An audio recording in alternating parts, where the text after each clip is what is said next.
walk into the room with a pencil in your hand. You see somebody naked and you said, "Who's that man?" You try so hard to understand just what you will say when you get home, because something is happening and you don't know what it is. Do you, Mr. Jones?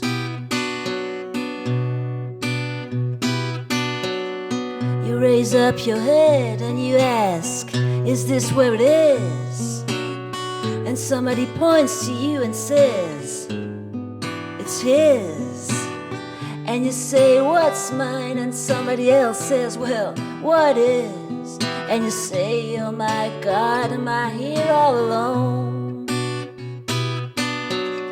But something is happening and you don't know what it is. Do you, Mr. Jones?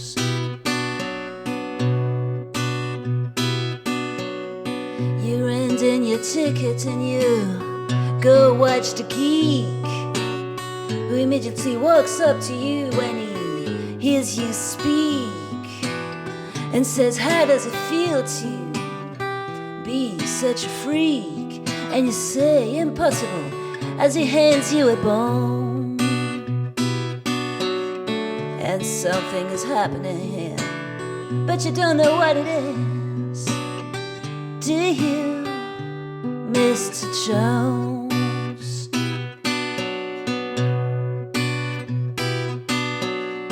You have many contacts among the lumberjacks to get your facts when someone attacks your imagination. But nobody has any respect. Anyway, they already expect you to all give a check to tax-deductible charity organizations. You've been with the professors and they've all liked your looks. With great lawyers you have discussed leopards and crooks. You've been through all of F. Scott's Fitzgerald's books. You're very well read, it's well known. But something is happening here and you don't know what it is. Do you, Mr. Jones?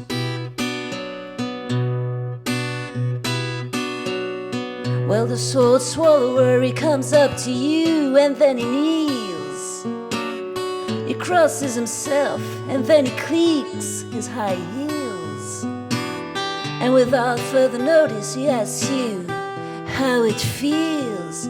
And he says, "Thanks for your throat, thanks for the loan." And you know something is happening here, but you don't know what it is. Do you, Mr. Jones? Now you see this one-eyed midget shouting the word "now."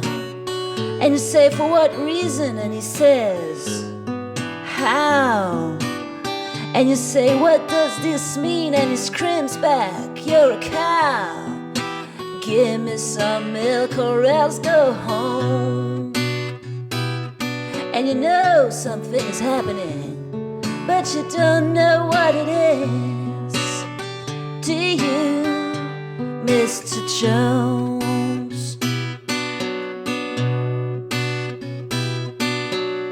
Well, you walk into the room like a camel and then you frown. You put your eyes in your pockets and your nose on the ground. There ought to be a law against you coming around. You should be made to wear headphones, 'cause something is happening and you don't know what it is. Do you, Mr. Jones?